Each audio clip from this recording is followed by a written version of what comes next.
La situación en la Argentina es crítica para distintos sectores que hacen al ámbito del transporte y el aeronáutico no es la excepción. Efectivamente, cada vez que hay un gobierno de corte neoliberal, liberal en la Argentina, lo primero que ataca, lo primero que agrede es precisamente la estructura aerocomercial a través de lo que implica la aerolínea de bandera por un lado, pero también por el otro, el punto estratégico de lo que representa el transporte para la soberanía nacional. Le damos la bienvenida a la periferia de AGN Prensa a Rubén Fernández, secretario general de la Unión del Personal Superior y Profesional de Empresas Aerocomerciales. Rubén, ¿cómo estás? Gustavo Ramírez te saluda. Buenos días. Buenos días, Gustavo. Buenos días a toda tu audiencia. Bien, bien, bien, escuchando tu análisis, compartiéndolo totalmente, ¿no? Obviamente. Y acá, en la pelea, Estamos en una y a tu situación, disposición. estamos en una situación muy crítica para el sector de transporte y también para el sector aerocomercial, en un contexto geopolítico donde la tendencia parece ser ir para el otro lado, ¿no? Cuando uno ve, por ejemplo, lo que articulan China, Perú, China y Brasil, ve que hay un enclave comercial a través del transporte y en la Argentina pasa todo lo contrario. ¿Qué análisis haces en esa instancia? A ver, este gobierno se caracteriza por varias originalidades, ¿no? Así, pero para mal. Son originales, pero para mal, no para bien. Están a contramano totalmente del mundo, cuando el ídolo del presidente, que es el presidente de los Estados Unidos, Donald Trump, cierra su economía, protege la industria nacional, protege la industria local, presiona a los empresarios norteamericanos para que pongan sus fábricas en Estados Unidos y no en los países donde tienen mano de obra barata. Y acá hacemos todo al revés, abrimos todo. Y con el tema aéreo no es la excepción. Así como por un tema ideológico. Bueno, él lo dijo él, que es un topo que viene a destruir el Estado, está en contra del Estado, cualquiera sea, tiene nombre Estado y la agarra urticaria. Y también destruye, obviamente, el tema, quiere destruir el tema de la gerencia estatal en el transporte no comercial. Ahora, ¿por qué seríamos la excepción? Porque simplemente lo está haciendo en todos los ámbitos. En el ámbito de la salud, bueno, lo estamos viendo con este conflicto del Garraham, hoy es la bandera, pero pasa en el Posadas, pasó en el Bonaparte, lo vemos en el tema de la educación, con todos el gran despande que se armó y las protestas por el tema de las universidades públicas. Todos estas dos cosas, hago un hincapié, que son estandartes en lo suyo. El Garraham es el hospital más importante en Latinoamérica, su especialidad. La Universidad de Buenos Aires está entre las tres mejores universidades de Latinoamérica a nivel mundial. Y lo queremos destruir. Lo mismo está haciendo, obviamente, con el tema del transporte. El transporte marítimo, ya sabemos lo que está pasando con la apertura de la navegación de los ríos, y acá otra vez a contramano del mundo, ¿no? ¿Alguien se imagina un buque de bandera rusa navegando el río Mississippi o un buque de bandera norteamericana navegando el Volga? O sin ser tan extremistas, ¿no? Entre la diferencia entre los rusos y los norteamericanos, un buque italiano navegando el río Ebro o el Sena, o un buque francés navegando el Po, no sé, y una locura, una locura. Bueno, acá lo estamos haciendo. Eh, es la desintegración del concepto nacional, el concepto de Estado. Cuando habla de Estado, lo que en realidad está haciendo es desintegrar la concepción de país, la concepción de nación, porque está desintegrando todo lo que puede articular la unidad de acción, la unidad de vida, la unidad de concepción que nos caracteriza como Estado, que podemos discutir si tiene que ser más distributivo, menos distributivo, con más injerencia, menos injerencia, pero jamás se discutió la esencia del ser del Estado en la República Ujú. Argentina, como lo están haciendo ahora. Y estamos en una situación muy, muy complicada. Y lo que es la aviación específica, bueno, vos lo dijiste, aplica el mismo criterio de regulación, permitiendo que cualquier compañía aérea sea de donde sea, con solo informar pueda realizar vuelos dentro del país, internamente en el cabotaje, o fuera, cualquier de extranjero, o venir a cualquier ciudad, unirla con cualquier lugar del mundo. Y algo que parece que ellos lo describen, que normalmente es una muletilla de todos los gobiernos de estas características, que bueno, lo que hace es abrirlo y va a permitir más posibilidades de que los argentinos puedan viajar mejor y tengan más opciones para viajar y recorrer el mundo.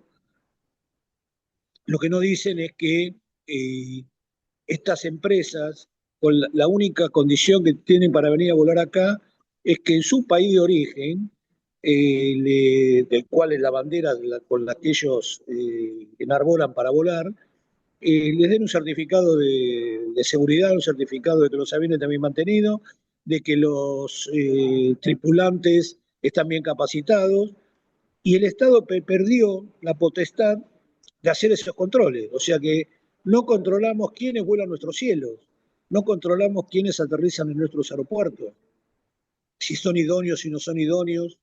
Y entonces esto ya es, aparte de la seguridad de lo que es, que ya con eso solo bastaría para cambiar todo, la seguridad del pasajero, lo que pueda transformarse en un accidente, estamos dejando en manos de cualquiera la seguridad aérea nacional, Ujú. y dado que nadie controla nada. Entonces, estamos ante un gobierno nefasto que a diferencia de los criterios que aplicaban otros gobiernos de derecha, uno veía que cuando hablaban del Estado y achicar el Estado, agrandar el país, bueno, todo esos eslogan, atrás de cada venta, cada eh, actividad que se desprendía, uno veía que había un negocio atrás. Eso estaba clarísimo. Negocio o negociado, atrás. Y privado, obviamente, o de los amigos de los que tuvieron el poder de turno en ese momento. Acá en este momento, con este gobierno, aparte de eso, en aquellas actividades donde no hay plata atrás, también lo destruyen, también lo hacen, por un tema ideológico. Entonces, o por negocio o por tema ideológico, están destruyendo todo. Con lo cual, cuando volvamos a ese gobierno, que vamos a volver a ese gobierno y creo que más pronto de lo que muchos esperan o piensan, va a ser muy difícil dar vuelta a todo esto. Va a costar muchísimo, va a costar mucho esfuerzo y mucho tiempo, porque están dejando campo arrasado, Y cancha arrasada. ahí surge la pregunta cómo se revierte esto, ¿no? Porque el diagnóstico es claro, sobre todo para la clase trabajadora, teniendo en cuenta las distintas articulaciones que se vienen gestando en dicho campo, más allá de distintas instancias o tensiones internas, es claro que el movimiento obrero está al frente de la resistencia. Ahora, ¿cómo se revierte esta situación? Porque la complejidad que se describe en torno a la destrucción y disolución nacional, uno no dice que es irreversible, pero está causando un daño bastante grave, ¿no? Gravísimo. ¿Cómo se resuelve? Bueno, obviamente hay que acceder al poder de vuelta y acceder y entrar haciendo también cancha arrasada, pero al revés, para sembrarla, para Ujú. crecerla y no andar con miramientos, como siempre los últimos, qué sé yo, el gobierno de Alberto que vino, no, vengo con armonía, que esto, que aquello, que lo otro, y lo pasaron por arriba. Entonces, hay que aplicar el mismo criterio que utiliza esta gente, que utilizó Macri en su gobierno, hay que hacer una CONADEP de este proceso de fake news, de lawfare, que generó este poder judicial, político y mediático con campañas del 2016 para acá que llevaron a lo que llevaron. Bueno, hay que destruir todo eso con la ley en la mano, por supuesto, ¿no? Todo con el Congreso y con la justicia. Hay que dar vuelta a la justicia, hay que cambiar Comodoro Pro, como le dicen ahora a Comodoro Pi, y poner jueces probos que trabajen con la Constitución y con los códigos civil y penal en la mano.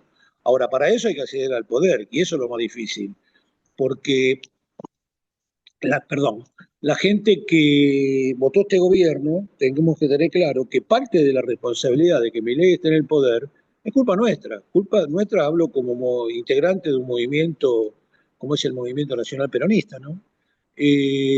Por nuestros errores, porque acá a este conjunto de funcionarios que están en el gobierno, lo votó la gente que estaba desencantada con el gobierno de Macri y desencantada con el gobierno de Alberto.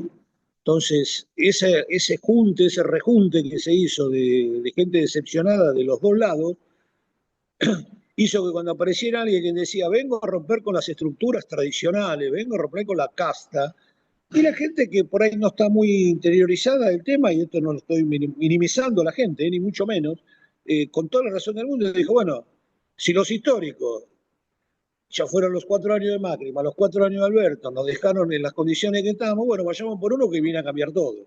El problema es que el que viene a cambiar todo viene a destruir todo, no viene a Ujú. cambiar todo, porque si hubiera venido a cambiar estaría bien, claro, mejor. El problema es que vino a destruir todo.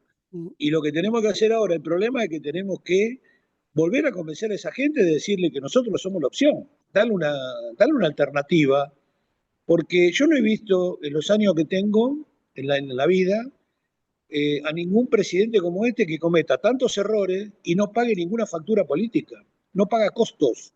¿Por qué? Porque no tiene enfrente una alternativa que le haga pagar esos costos políticos, ¿no? Estamos hablando siempre.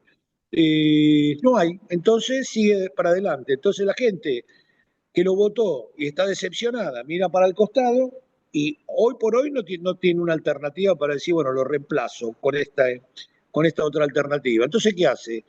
O, o va y sigue apostando a él o no va a votar. Eh, Entonces, hay un trabajo interno muy grande que tenemos que trabajar, donde tiene que haber una renovación. Tampoco es tirar todo lo viejo por la ventana, como decía Perón todos los días, pero tiene que haber una renovación importante, teniendo obviamente atrás el respaldo de todos aquellos y aquellas con experiencia, pero tiene que haber una renovación importante, no solo en las personas, sino en los conceptos y en las ideas, ¿no? Coincido con Cristina cuando dijo, no podemos discutir Estado sí, Estado no, ya tenemos que volver a discutir cómo funciona el Estado y para qué lo queremos, y cómo lo queremos hacer funcionar. Y es una realidad, para no dejar librado al azar y para no dejarle las excusas para que estén siempre con la misma cantinela, ¿no? En ese sentido, ¿crees que un paso inicial tiene que ver con la articulación que fueron logrando distintos sindicatos, tanto de la actividad del transporte como estatales y otros, en la conformación del Frente por la Soberanía, el trabajo digno y los salarios justos?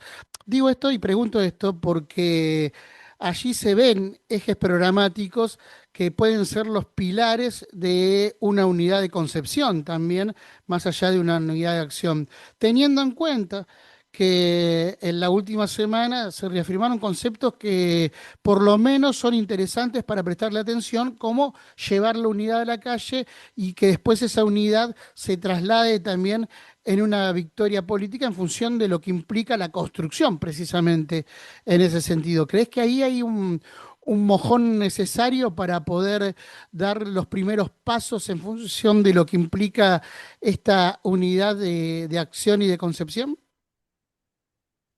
Sí, sí, claro. Y nos sorprendió gratamente cuando se hizo la primera convocatoria el 25 de junio, que fuimos ahí sobre el 9 de julio, después a Diagonal Norte, al Ministerio de Sturzenegger.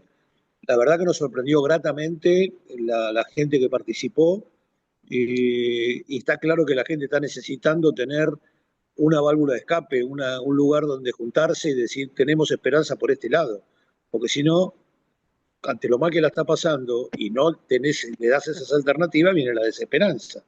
Entonces, creo que esto es un avance muy importante, fue una unión necesaria, no suficiente obviamente, porque hay que seguir trabajándola, hay que seguir desarrollándola y hay que seguir con más actividades, no nos podemos quedar en estas cosas nada más, hay que seguir avanzando y fuerte, y porque aparte se dio una concepción desde lo gremial, con las dos CTA, todos los gremios de transporte, eh, se incorporó la UOM, que no tiene nada que ver con el transporte, pero la está pasando también tan mal como lo están pasando los gremios del transporte, como hablaba antes, que aparte de lo de los ríos y los aviones, tenemos el tema de vialidad, y con lo que eso implica para la gente de vialidad por un lado, pero para la gente que hace el trabajo en las rutas, como los camioneros, los conductores de micros, por el estado en el que están las rutas, donde ponen en juego su vida, y todo el transporte mal, se le agrega la UOM con la pérdida de puestos de trabajo. Y bueno, sería importante también ir incorporando nuevos, a ver, también que estuvieron, perdón, y me estaba olvidando de todos los conjuntos sociales, ¿no? Agrupaciones sociales, Ujú. movimientos sociales. O sea, es una unidad de distintos orígenes, pero con un mismo objetivo y con un mismo pensamiento, ¿no? Venimos del área progresista, desde el área de básicamente el peronismo, aunque hay gente que no es del peronismo, pero no importa. Eso no tiene que ser un obstáculo, obviamente, mientras el objetivo sea el mismo. Ujú. eh, Como decía el general, ese es un amigo. No será compañero, pero es un amigo, porque va para el mismo lado, no es un enemigo, porque no sea peronista. Y ese, claro que es un tema necesario y esperemos, bueno, esto con el tiempo recién arranca y hay que profundizarlo, hay que darle algún tipo de organicidad y darle para adelante. Cuando digo organicidad, no burocratizarlo, sino simplemente porque, bueno, como somos de tantos, hay tantas organizaciones dando vuelta que si cada vez que hacemos una reunión para tomar determinaciones somos 60 personas, 70 y Claro. es un despelote. Es la realidad, ¿no? No Ujú. se puede así. Tampoco una mesa chica donde la cosa la resuelvan tres, tampoco sirve. Pero bueno, se está caminando en el buen camino. Es una esperanza, es un embrión. Nosotros ahí, tanto como UPSA como gremios aeronáuticos, también que estamos trabajando en conjunto y haciendo unas cuantas actividades y las vamos a ir haciendo, estamos metidos ahí adentro y apoyando eso.